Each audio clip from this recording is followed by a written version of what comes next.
सियासी मैदान की हर बड़ी खबर से आगाह रहने के लिए हमारे चैनल आज़ाद सियासत को सब्सक्राइब करें और बेल आइकन को प्रेस करें।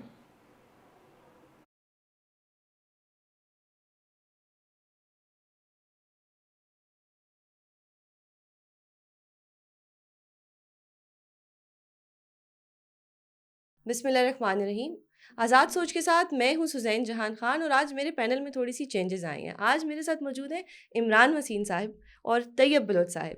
तो इमरान साहब से तो मेरी बहुत ज़्यादा वाकफ़ियत है, बहुत पहले से इनसे भी है, इस्लाम दुआ है। तो जिस वक्त मैंने सुप्रीम कोर्ट को ज्वाइन किया था तो उस वक्त इमरान साहब वहाँ पे होते थे। एंड हसन अयूब और इमरान साहब उन लोगों में से हैं जो बड़ा एक अच्छे से वेलकम करते हैं न्यू कमर्स को, न्यू जूनियर्स को, उनसे सवालात करते हैं, उनसे पूछते हैं कि आपको कोर्ट प्रोसीडिंग समझ आई या नहीं। तो उसमें एक ये भी थे। तो मुझे आज अच्छा लग रहा है इनके साथ भी बैठ के, क्योंकि इनका और मेरा आज के फ्रेम में वैसे हर पार्टी को रिप्रेजेंट करने वाला मिल रहा है। मेरे ऊपर जो एक है, कहा जाता है कि मैं पीटीआई की तरफ ज़्यादा रुझान रखती हूँ, जो कि मैं नहीं रखती, लेकिन आज का फ्रेम जो है वो पूरा हो चुका है। तो इस फ्रेम से पहला सवाल मैं आपसे करती हूँ कि ये कुछ 26वीं तरमीम पे कोई फुल कोर्ट बैठेगा, कोई कुछ होगा इसके ऊपर? पहले तो मैडम आपका बहुत-बहुत शुक्रिया। आपने कहा कि थोड़ी-सी चेंजिंग, पूरा का पूरा आपका पैनल चेंज है। मतलब एक तरफ तैयब बलोच साहब हैं, दूसरी यस। तरफ मैं आगे बैठा हूँ। कभी हसन अय्यूब और मुसद्दिक मलिक साहब होते थे, तो वो आपका पूरा पैनल ही पूरा चेंज है। पूरे का पूरा पैनल लेकिन चेंज है। 26वीं तरमीम के हवाले से वैसे जो आपने सवाल किया, बहुत ज़्यादा थ्योरियाँ चल रही हैं कि इसके ऊपर कोई सुप्रीम कोर्ट का फुल कोर्ट बैठ सकता है, फुल कोर्ट बैठ के 26वीं आईनी तरमीम का जुडिशियल रिव्यू कर सकता है, क्योंकि सुप्रीम कोर्ट का अख्तियार है जुडिशियल रिव्यू करने का। ठीक लेकिन है। उसमें अब ये जो जिस तरमीम की बात हो रही है, उसने बहुत सारी चीज़ों को चेंज कर दिया है। ठीक है। लेकिन चेंजिंग क्या हुई है, हो क्या सकता है, उस पे आने से पहले जो थ्योरी चल रही है, उसमें ये कहा जा रहा है कि याह्या अफरीदी साहब बेंच बना देंगे मंसूर इरशाद साहब के साथ बैठ के, और उसमें मुनीब अख्तर साहब भी होंगे, और फिर वो जो फुल कोर्ट होगी वो इस आईनी तरमीम के हवाले से कोई बड़ा फैसला कर देगी, और हम्म। फिर तरमीम जैसे आई है वैसे ही हम्म। ये पलट के वापस हो जाएगी। सही है। हालाँकि हकीकत ये नहीं है, नहीं है। क्योंकि अब तो जो बेंच बनना है वो जुडिशियल कमीशन के थ्रू बनना है, सही है। और जुडिशियल कमीशन में ज़ाहिर-सी बात है कि जो लोग मौजूद हैं वो आपके सामने हैं, हुँ। और ये जो साइड है प्रैक्टिस एंड प्रोसीजर साइड वाली जो कमेटी है, हुँ। अब ये कॉन्स्टिट्यूशन पिटीशन जो आ रही हैं इसका जायज़ा नहीं ले सकती है, ठीक क्योंकि है। 26वीं आईनी तरमीम की इसीलिए गई है हुँ। कि जुडिशियल साइड पे देखने की बजाय इस हुँ। मैटर को जो है वो जुडिशियल कमीशन की साइड पे देखा जाए। और अगर चले ये जो लोग थ्योरी मतलब इसको सेल करने की कोशिश कर रहे हैं, एक हुँ। लम्हे के लिए आप इसको बाय भी करें, हुँ। तो यहाँ पे मफादात का टकराव भी तो होगा ना। हुँ। अगर ये भी है। 26वीं तरमीम के नतीजे में याह्या फरीद साहब चीफ जस्टिस बने हैं, हुँ। उन पे भी एतराज़ हो सकता है कि वो उस फुल कोर्ट में ना बैठें। हुँ। और अगर याह्या फरीदी साहब पे एतराज़ हो सकता है, तो मुतासरा फरीक फिर मंसूर इरशाद साहब भी हैं, तो असल एतराज़ फिर तो उधर मुनीब ही अख्तर लाना है साहब ना। भी हैं। एतराज़ तो फिर तो उधर ही वो लाना चाह उन रहे हैं ना उन आप पर भी भी। एतराज़ हो जाएगा, अभी आप भी सही ना है। बैठे हैं, आप एक ऐसे केस में कैसे बैठ सकते हैं, हुँ। जिसमें अगर फैसला 26वीं तरमीम के खिलाफ आता है, तो आप बेनिफिशियरी हो सकते हैं। सही है। सही हो तो गया। ये सारी थ्योरियाँ चल रही हैं, लेकिन हुँ। ये 26वीं तरमीम के खिलाफ जो भी बातें की जा रही हैं, लेकिन मैं हुँ। चलें एक एक एक खबर इसमें और डिस्कस कर लेते हैं कि 26वीं तरमीम के हवाले से हुँ। अगर पहले तो कोई नज़र नहीं आ रहा कि कोई एडवेंचर होगा, कोई मुहिम जोई होगी, लेकिन अगर चले आइन से हट के कोई करने की अटेम्प्ट होती भी है, जो कि मुझे नहीं लगता कि होगी, ठीक लेकिन है। चले जो लोग कह रहे हैं मतलब अटेम्प्ट कह हो रहे भी हैं जाए, कि तो आइन से इसका हट के। तर्याक भी मौजूद है। ठीक है। इसका ठीक है। तर्याक भी 27वीं तरमीम की वो सूरत में उसी मौजूद उन्हीं है। की तरफ आना चाह रही थी कि मैं। क्योंकि बताने वाले बताते हैं, हुँ। चलें वो आप ले जाएँ, बताने हाँ। वाले बताते हैं, तर्याक इसका क्या मौजूद है, ये फिर आप तैयब बलोच साहब से पूछ लें, तैयब नहीं साहब, इलाज मौजूद है। आपसे इसलिए पूछूंगी क्योंकि शायद आप पीपल्स पार्टी की तरफ ज़्यादा रुझान रखते हैं। तो ये 26वीं तरमीम की दफ़ा भी बिलावल साहब ने बहुत ज़्यादा कोशिश की, और अब तारिक फजल चौधरी साहब ने एक शो में कहा कि जी कोई 27वीं तरमीम नहीं आ रही, हाँ कोई एक्ट्स वगैरह आ जाएंगे। तो क्या अभी ये 27वीं तरमीम आएगी, और इस पे बिलावल साहब का क्या स्टांस होगा? क्योंकि जितना उन्होंने इस पे जोर लगाया, तो लगा तो यूं ही कि जैसे चार्टर ऑफ डेमोक्रेसी में लिखा था कि 25 अक्टूबर 2024 से पहले ही हमने करना ही करना, लगा ऐसा एक, मेरी एक ज़ाती राय है कि मुझे बिल्कुल। ऐसी इंप्रेशन मिला। तो अभी भी कुछ है 27वीं तरमीम के कोई चांसेस हैं? देखें, आज जो लाहौर के अंदर एक बड़ी बैठक हुई थी वज़ीर-ए-आज़म शहबाज शरीफ और बिलावल भुट्टो ज़रदारी के दरमियान, तो उसमें मुस्तकबिल का लाए अमल भी जो है वो तय किया गया था, और इसमें 26वीं तरमीम जो मेरे ज़राए थे वो 26वीं तरमीम ही ज़ेर बहस रही, और यहाँ तक कहा गया कि अगर 26वीं तरमीम से कुछ जब इम्प्लीमेंट होगी, और फिर अगर सही तौर पे वो इम्प्लीमेंट नहीं होती, कोई मसाइल आते हैं या कहीं ना कहीं पे अबहम या वैक्यूम रह जाता है, तो फिर हम नेक्स्ट उस पे आइनसाजी पे जाएंगे कि वो वैक्यूम जो है हमने दूर करना है। लेकिन जो फिलहाल उन दोनों का एजेंडा है, हुक्मरान इत्तेहाद का, वज़ीर आज़म का, बिलावल भुट्टो ज़रदारी का, वो ये है कि 26वीं तरमीम को मुकम्मल तौर पे उसकी स्पिरिट के मुताबिक उसको इम्प्लीमेंट कराया जाए। और उसकी इम्प्लीमेंटेशन आप देख रही हैं कि जुडिशल कमीशन जो वजूद उसका अभी तश्कील पा रहा है, उसमें बिलावल भुट्टो ज़रदारी की इतनी इंटरेस्ट है कि उन्होंने खुद अपने आप को प्रपोज भी कर दिया कि मैं ही उसमें बैठूंगा। और यहाँ तक ये भी सवाल था मेरा। अच्छा, और यहाँ तक वो चले गए कि उन्होंने PMLN को कहा कि देखें उसमें जो अरकान है अगरचे 13 की तादाद होगी, उसमें आप देखें कि 2 तो आपके होंगे, ठीक है, वजीर कानून और अटॉर्नी जनरल तो हुकूमत को रिप्रेजेंट कर रहे होंगे ना, तो पीपल्स पार्टी को भी थोड़ा सा एज दे दे। तो फरूक अचनायक को सेनेट की जानिब से और खुद को उन्होंने कौमी असम्बली की जानिब से रखा है, और अभी इनके दरमियान ये चीजें तय नहीं हुई।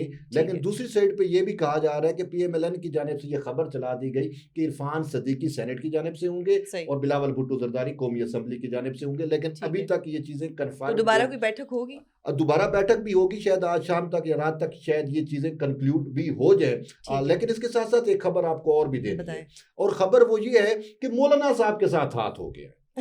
ठीक है, ठीक। और मौलाना साहब के साथ हाथ की है तहरीके इंसाफ ने। तहरीके इंसाफ ने, बिल्कुल तहरीके इंसाफ तो उनकी तारीफों के पुल बांधती रही। कल तक उनको दोनों नाम अपने नॉमिनेट कर दिए, मौलाना साहब का कोई नाम ही नहीं दिया। तो शायद मौलाना साहब ने पहले उनके साथ कोई हैंड किया था, वो बदला हुआ है। देखिए, वो तो मौलाना साहब ने एक्सप्लेन किया, जो कल उन्होंने स्टेटमेंट दी, तो मौलाना साहब ने कहा कि देखें, मैं अगर साथ ना देता हुकूमत का तो वो 56 या 54 क्लास वाली या शिक्कों वाली तरमीम आ रही थी।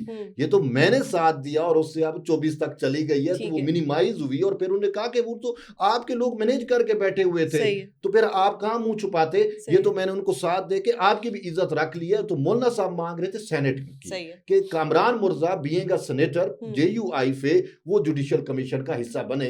लेकिन अनफॉर्चुनेटली खान साहब ने जो है वो अडियाला जेल में बैठ के तो 2 नाम प्रपोज कर दिए कि सलमान अकरम, वो जो है वो सलमान अकरम राजा नहीं, वो क्या नाम है अपना, एक तो शिबली फराज रख दिया और उधर से जो है उमर अयूब रख दिया।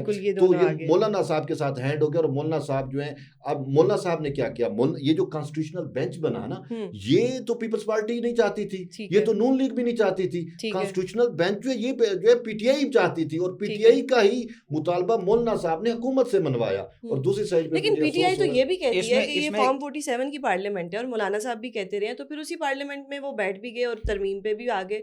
तो ये थोड़ा सा मेरे ख्याल से कोई रिएक्शन ही आया PTI की तरफ से। ये हमारे लिए समझने, हम भी देखें एक साइड पे तो मान नहीं रहे कि 26वीं तरमीम को हम नहीं मानते, और 26वीं तरमीम के तहत बनने वाले चीफ जस्टिस को भी मान गए, और 26वीं तरमीम के तहत जो है वो उसको भी मान रहे हैं कि जुडिशियल कमीशन को भी मान रहे हैं, और उसमें अपने बंदे भी मजबूरी है कि मौलाना साहब देखें अपना सुजैन माशाल्लाह बड़े ज़िरिक सियासतदान हैं, नो डाउट। लेकिन नहीं, मौलाना ने ये तो मनवाया कि आप देखें ना, उनका आस्थाना, उनका घर जो है वो पाकिस्तान तहरीके इंसाफ का वो यूं समझें कि एक दरबार बन गया। वहां पे लोग जा रहे हैं, आ रहे हैं, और फिर कुछ अरसे के बाद हुकूमती लोगों को भी उसके चक्कर लगाने पड़े। लेकिन मैं ये कहूंगा कि मौलाना साहब ने जो कुछ पाकिस्तान तहरीके इंसाफ के लिए किया, उसके बाद मौलाना के साथ वही हाथ हुआ है जो नून लीग ने मौलाना के साथ किया था। अभी आप कह रहे थे नून लीग के का बयानिया, हम नून लीग को रगड़ा भी साथ में लगाएंगे, बहने वाली बात नहीं। जब मौलाना साहब PDM को लेके चल रहे थे तो मौलाना साहब उसमें यही बात कर रहे थे कि जब इलेक्शन होगा तो साथ मिलकर इलेक्शन लड़ेंगे। लेकिन जब इलेक्शन की बात आई तो मुस्मिक नवाज ने अपने कैंडिडेट्स का ऐलान कर दिया। मौलाना साहब ने कहा कि किसी जगह पे सीट एडजस्टमेंट कर लेते हैं। तो मौलाना साहब के साथ सीट एडजस्टमेंट नहीं की, बल्कि ये कहा कि आप अपने कैंडिडेट्स को हमारे टिकट के ऊपर इलेक्शन लड़ा दें। मौलाना साहब ने कहा कि हमारे कैंडिडेट आपके टिकट पे इलेक्शन लड़ेंगे, वो हमारे तो नहीं होंगे, वो तो आपके हो जाएंगे। सही है। तो मौलाना साहब को साइड पे कर दिया गया इलेक्शन में। बिल्कुल यही सीन, नहीं सुने तो सही, यही सीन अब मौलाना फजल रहमान साहब के साथ हुआ है।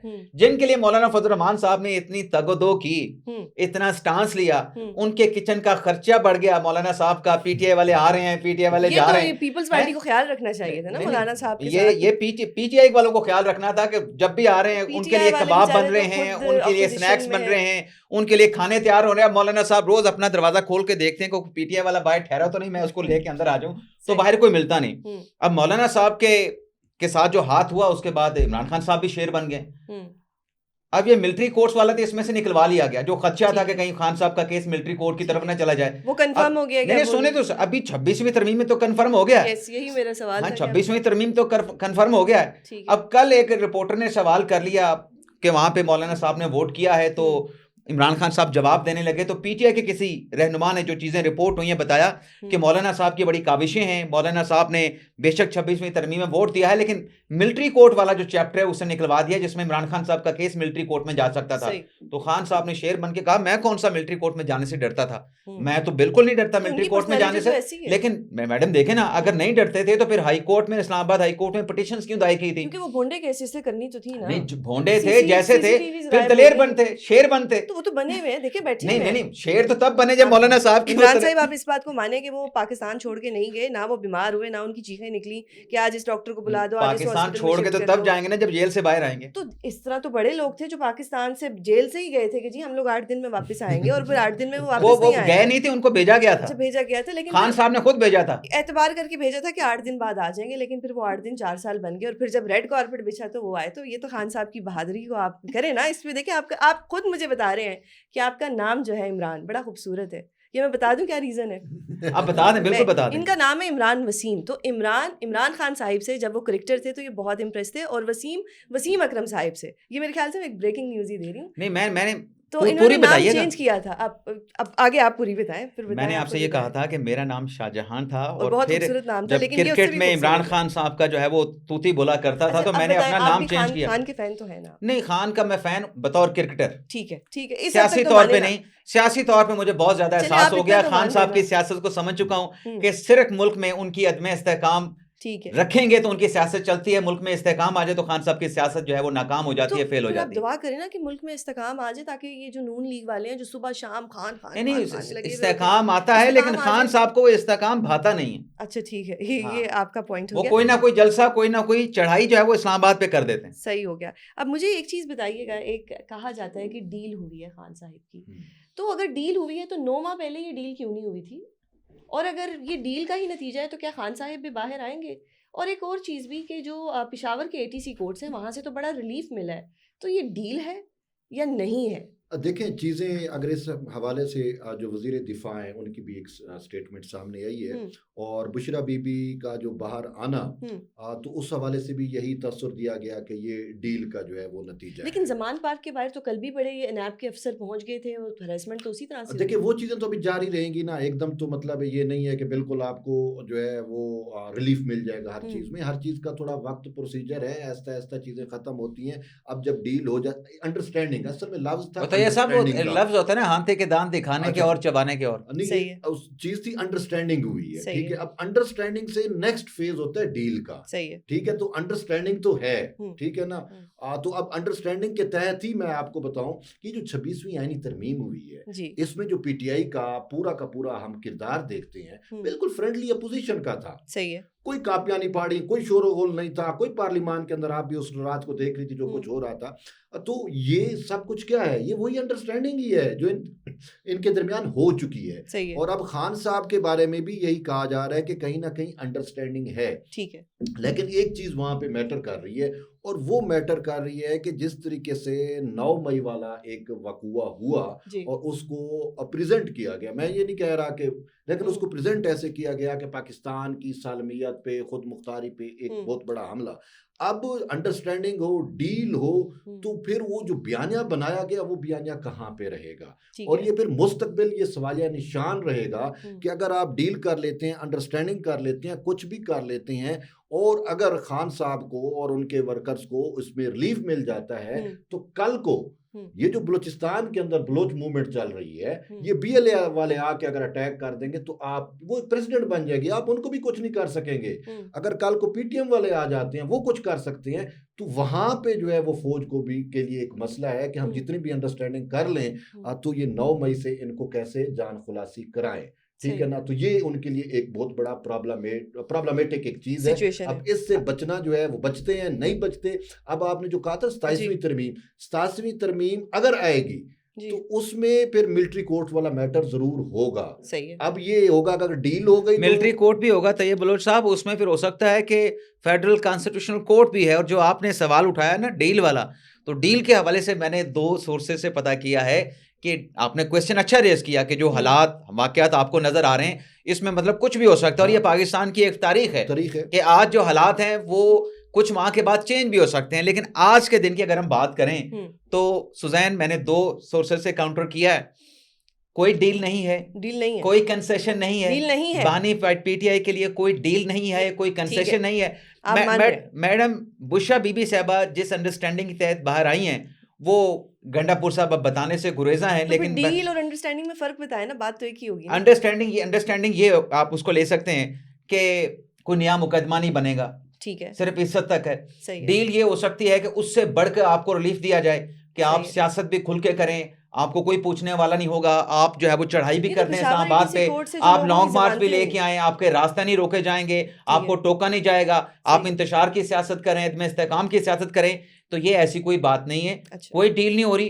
खान साहब के लिए सख्तियां आपको नजर आ रही हैं, आपको मुख्तलिफ जगह पे जहां पे उनकी प्रेजेंस होती है या उनके मामला चल रहे होते हैं आपको वहां पे सख्तियां नजर आ रही होंगी, उस पे लिमिटेशन भी आपको नजर आ रही होंगी। और यहां तक भी सुनने को मिला है, मुख्तलिफ जो हमारे सोर्सेज से बात हुई है कि सीधे हो गए, वो कहते हैं तीर की तरह सीधा हो जाना, और ताबेदारी करने के लिए भी तैयार हैं। जो कहते थे ना कि हम ठीक है, खान साहब की पार्टी के लोग ताबेदारी करने के लिए भी तैयार हैं, अक्सरियत उसमें ऐसी है। ये जो धड़ेबंदी की मतलब बात हो रही है, ग्रुप बंदियों की बात हो रही है, इख्तलाफात की बात हो रही है, ये अपनी जगह पे मौजूद हैं, लेकिन जहां ताबेदारी करनी होती है वहां पे ताबेदारी करने के लिए भी अक्सरियत तैयार है पाकिस्तान तहरीक इंसाफ की। लेकिन डील शील वाला फिलहाल कोई चक्कर बस ठीक है, ये पॉइंट तो आगे ना, डील नहीं हो रही। एक चीज मुझे बड़ा परेशान कर रही है, अब अलीमा खान जो इमरान खान की सिस्टर है, चूंकि एक बहन भाई का एक अलग रिलेशन होता है, मैं उस पर जो है वो नहीं कर सकता। उनकी एक चीज़ मुझे हजम नहीं हो रही, वो कह रही हैं कि मेरे भाई जो है वो जहनी तवाज़ुन खो बैठे हैं। तो ये इस पे मैं परेशान हूँ, और मैं उन्होंने शायद मतलब मुझे नहीं पता, मैंने ये नहीं सुना, लेकिन बीइंग अ मदरली फिगर शायद उन्होंने कहा हो कि आप लोग स्ट्रेस बहुत दे रहे हैं। मैं डिफेंड नहीं करी बिकॉज मैंने वो सुना नहीं है, और उन्होंने ये क्यों कहा है, जिस तरह मरवत साहिब ने एक शो में बैठ के कोई ऐसी बात कर दी कि नवाज शरीफ साहब की वजह से इमरान खान साहिब जो है वो जेल में, तो आई गेस ये स्लिप ऑफ टंग हो जाते हैं। और ये पीटीआई में ये बहुत मसला है कि इनके स्लिप ऑफ टंग कुछ ज़्यादा ही होते हैं। तो हम उम्मीद करते हैं कि पीटीआई को कोई अल्लाह ताला कोई हिदायत दे और खान साहिब बाहर आ जाए, ताकि ये जो पार्टी की लड़ाइयाँ ये ख़त्म हो जाएं और हम लोगों को नए नए टॉपिक्स मिले और नई बातों पे हम कर सकें। तो आएंगे अदालत के रास्ते के थ्रू, लेकिन जो अमेरिका का रास्ता तलाश किया जा रहा है ना, चलें उस पर भी बात करें। अमेरिका के रास्ते से भी खान साहब की रिहाई नहीं होने वाली, लेकिन रिहाई होगी तो पाकिस्तान से होगी, और पाकिस्तान के मुख्तदर हल्कों की इजाजत के साथ, उनके आशीर्वाद के साथ होगी। उसके बाद अमेरिका से इमरान खान साहब की रिहाई का रास्ता। चलें, आपका पॉइंट आ गया, आप बताएं कि क्या ट्रंप के आने से इमरान खान साहिब को कोई फ़ायदा होगा? मैं आपको एक सिंपल बात बताऊं कि जितना ट्रंप को मैं जानता हूं, और लकीली कि जो ट्रंप के उस्ताद हैं वो मेरे भी उस्ताद हैं। न्यूयॉर्क टाइम ने अलेक्जेंडर डोगन का एक नाम कोट किया कि ट्रंप उससे बड़े मुतासिर हैं, और मैं उनसे इन पर्सन मिल भी चुका हूं, और उनके विचार मुझे बहुत ज़्यादा, मैं उनको फॉलो भी करता हूं, और मेरी उनके साथ ताल्लुक वास्ता भी है। तो हम दोनों कहीं ना कहीं एक साइड पे हैं, और ट्रंप को मैं पर्सनली बहुत ज़्यादा लाइक करता हूं, क्योंकि ट्रंप एक मजहबी इंसान है, ट्रंप एक इंसानियत पसंद है, बाइडन की तरह वो नहीं है। और दूसरी बात मैं आपको बताऊं कि साजिद तारड़ जो हैं, जो ट्रंप के एडवाइज़र भी रह गए हैं, पाकिस्तानी हैं, उन्होंने जो है वो इस चीज़ को कहा है कि इसके तहरीक इंसाफ का ये खाम ख्याली है कि ट्रंप के आने से जो है वो उनको जो है वो फेवर मिल जाएगी। अगरचे इस सवाल से लतीफ़ खान खोसा साहब ने बड़ी एक वाज़ेह स्टेटमेंट दी थी, लेकिन उसी स्टेटमेंट के ही पस मंजर में उन्होंने कहा कि कहीं ऐसा नहीं होगा। और दूसरी बात मैं आपको बताऊं कि ट्रंप जो है वो गैर ज़रूरी तौर पे पाकिस्तान में वो नहीं करेगा। अगर ट्रंप की अगर बात करें तो एक साइड पे मैं ये समझता हूँ कि जरदारी साहब जो हैं वो उनका बहुत बड़ा कंट्रीब्यूशन है, ठीक है।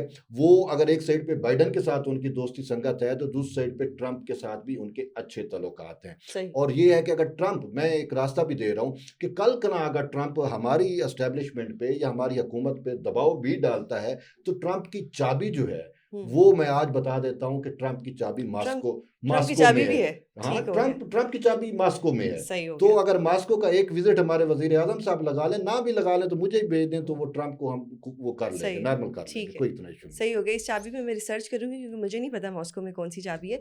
एक आखिरी सवाल, क्योंकि प्रोग्राम का टाइम जो है ख़त्म हो रहा है। एक जो था कि जी जस्टिस मंसूर अली शाह साहब के लिए एक मतलब सीनियरिटी का कॉन्सेप्ट ख़त्म किया, तरमीम आ गई। फिर जब चीफ जस्टिस ऑफ पाकिस्तान याया साहब आए तो उन्होंने आके कुछ ऐसे इकदाम किए और उनको लोगों को रीस्टोर किया, दोबारा उन्हीं कमेटीज़ में लगाया, जिससे मेरे ख्याल से कि जो PMLN ने उनको थोड़े हाथ पाँव पड़े कि ये क्या हो रहा है, ये तो हमारी पिच पे आ ही नहीं रहा। ये मतलब मेरे एक अब देखें कि जो अल्टरनेटिव डिस्प्यूट रेजोल्यूशन कमेटी थी उसमें मंसूर अली शाह साहब दोबारा जो है वो उसके बन गए हैं चेयरमैन। ये क्या हो रहा है? ये क्या नहीं इनका टूल नहीं बन रहे, पॉलिटिकल टूल नहीं बन रहे? या अफरीदी मैं साहब? इसको सिर्फ 2 लाइनों में आपको हाँ। बयान कर दूँगा। देखें, मंसूर अली शाह साहब की कुछ तल्खियाँ, हुँ, कुछ गुस्सा है, कुछ हुँ, रिज़र्वेशन है, ये हुँ। सिर्फ उसको एड्रेस किया जा रहा है, उनको राज़ी किया जा रहा है। ठीक है, इससे बढ़ के और कुछ नहीं सही है। है। तो चलिए अच्छी बात है, अगर एक आपस में मतलब इत्तेफ़ाक वो होगा कहते तो हैं ना, अच्छा ही चाय होगा की ना। प्याली में तूफ़ान, ऐसी वो चाय की प्याली पे तूफ़ान बर्पा किया गया है हुँ। कि शायद कुछ बड़ा होने वाला, कुछ भी नहीं होने वाला। ये सिर्फ उनको साथ मिलाने के लिए किया जा रहा है। ठीक हो गया। अब एक आखिरी सवाल, क्योंकि मुझे ये है कि आप लोग बैठे हैं, आपकी मौजूदगी का मैं फ़ायदा उठाऊँ। पहले तो ये होता था सीनियरिटी का कॉन्सेप्ट है, हमारे पास जजमेंट्स हैं, तरमीम है, लेकिन अब सीनियरिटी का कॉन्सेप्ट ख़त्म कर दिया, अब एग्ज़ेक्टिव के हाथ में है जुडिशरी। तो क्या हमने जुडिशरी को एग्ज़ेक्टिव के नीचे लगा लिया कि हम जो जुडिशरी के लोग हैं वो अच्छे बच्चे बने रहें? हो सकता है कल को हम चीफ जस्टिस ऑफ पाकिस्तान बन जाएँ और हम इनकी मर्ज़ी के फ़ैसले देते रहें। ये तो हुआ ना? अदलिया की आज़ादी तो ख़त्म होगी। इस पे मैं आप दोनों का पॉइंट लेना चाहूँगी कि क्या ऐसा हुआ है? अब वैसे पहले तो बेसिकली हुआ तैयब का है। ले लें। मैं आपको वैसे तो बताऊं हुआ कि है, आप बताएँ। आप दुनिया में मिसालें देख लें, ठीक है। हुँ, एग्जेक्टिव ओवरसाइट हर जगह पे है, ठीक है। ठीक है। और एग्जेक्टिव देखें, जो पार्लिमान सुप्रीम है, तो वो जो पार्लिमान मादर है तमाम इंस्टीट्यूशन का, तो वो क्यों जो है वो माँ के अपने बेटे से नहीं पूछ सकती कि आप क्या कर रहे हो? हुँ, बेटे माँ को जवाबदेह होते हैं। हुँ। तो सुप्रीम कोर्ट जवाबदेह होनी चाहिए। और लेकिन अनफॉर्चुनेटली अगर माँ के सौतेले बेटे भी हों तो? नहीं, यहाँ पे देखें, रियासत के अंदर जो है वो मैं नहीं कहता कि अब फिर माँ, फिर आप कह देंगे कि रियासत ही पार्लियामेंट सुतीली के लिए हो गई बेटे है। सौतेले नहीं होते, नहीं, सारे एक हाँ, जैसे होते हैं। वही रियासत तो सुतीली नहीं होती। ठीक माँ है। होगी रियासत जैसी, वो तो एजाज एहसन साहब ने कहा था, लेकिन वो हम आज तक ढूंढ रहे हैं कि वो रियासत होगी माँ की जैसी। लेकिन सही मैं है। आपको बताऊं कि हर जगह पे ऐसा होता है। और अनफॉर्चुनेटली यहाँ पे जो है देखें, पहले क्या सिस्टम था इफ्तिखार चौधरी के दौर में। अब आप मुझे बताएं कि आप खुद जुडिशरी को में इतनी वाकिफ़ हैं, आप देखती रही हैं, आपने कई केसेस खुद सुनी हैं, बल्कि नोट्स लिए हैं।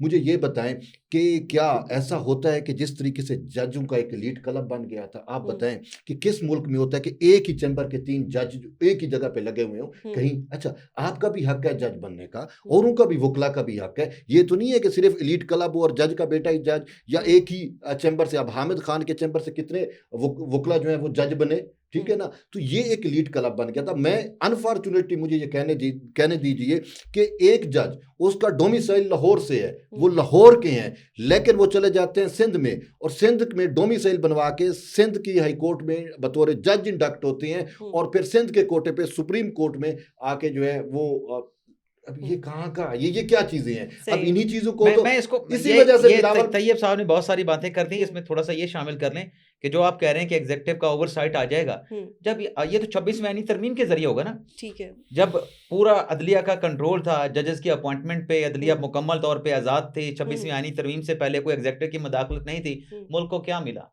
ठीक है, मुल्क को रेकोडेक वाला फैसला मिला, ठीक है। 10 बिलियन लेकिन ठीक डॉलर का है, जुर्माना। ठीक है। मुल्क को रेकोडेक वाला अपना वो कारके वाला फैसला मिला, वहां पे हुँ, बिलियन डॉलर का जुर्माना।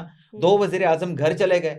अब हुँ, यूसुफ रज़ा गिलानी के केस में देखें कि गिलानी तो नाअहल हो गया, ठीक है। उसके बाद आने वाले जो थे राजा परवेज अशरफ, उसको तो अदलिया ने कुछ नहीं कहा, हुँ, नवाज शरीफ को घर भेज दिया। हुँ। पनामा के केस में एकामा निकाला, एकामे से बात बल्ले का नहीं। निशान छीन सुने लिया। तो सही, सुने तो सही, बल्ले का निशान नहीं छीना। सबर तो किया करें, सवाल आपने किया, जवाब तो पूरा लिया करें ना। सही है। बल्ले के निशान पे क्यों आगे? फिर आपको लोग ठीक कहते हैं। क्या? पीटीआई सपोर्टर नहीं, ये तो देखिए सबने देखा ना, बल्ले का निशान तो देखिए, गया था। अब बल्ले पे थोड़ी सी देर बाद आ जाते हैं। हुँ, अकामे पर भी डिस्क्वालीफाई करने के लिए ब्लैक लॉ डिक्शनरी निकालनी पड़ी, ठीक है। ठीक है। और बिल्कुल जब ठीक फरमा पीटीआई रहे को हैं। मखसूस नशिस्तें देनी थी, हुँ, तब आपको आर्टिकल 187 आपने निकाल लिया। उस वजीर आजम को अवाम के मुंतखब नुमाइंदे को बचाने के लिए हुँ, आपने आर्टिकल 187 नहीं निकाला, उसके लिए आपने ब्लैक लॉ डिक्शनरी निकाली। और ठीक जब है। मखसूस नशिस्तें जो जमात ले नहीं रही थी, हुँ, जो अदालत में इनकार कर रही थी, हुँ, जो इलेक्शन कमीशन नहीं गई, जो पेशावर हाई कोर्ट नहीं गई, जो सुप्रीम कोर्ट में भी आई, और जब बार बार पूछा गया हमें नहीं चाहिए जी, ये आप सुन्नी इत्तेहाद काउंसिल को दें, उसके लिए आर्टिकल 187 आ गया। हुँ, तो ये इस अदलिया की आप बात कर रहे हैं ठीक कि है। इसके ऊपर अच्छा चलें, पार्लियामेंट का इसको वो कंट्रोल क्लोजिंग सीज़न 2 अगर आएगा, तो ये जो तरमीम है ये अपने गले नहीं पड़ेगी? सीज़न 2 तो आता है यार, सबके सीज़न 2 आते हैं। हाँ। नेटफ्लिक्स के तो बहुत सीज़न 2 आते हैं, लेकिन अगर ये सीज़न 2 आएगा कि अगर हम टेबल की उस साइड पे बैठे हुए होंगे, आज ऑपोज़िशन में जो है, कल वो इक़्तिदार में होगा, फिर क्या होगा? आप क्या समझते हैं कि जब ये तरमीम की गई थी इस बात को नहीं सोचा गया था कि ये फ्लिप भी हो सकती?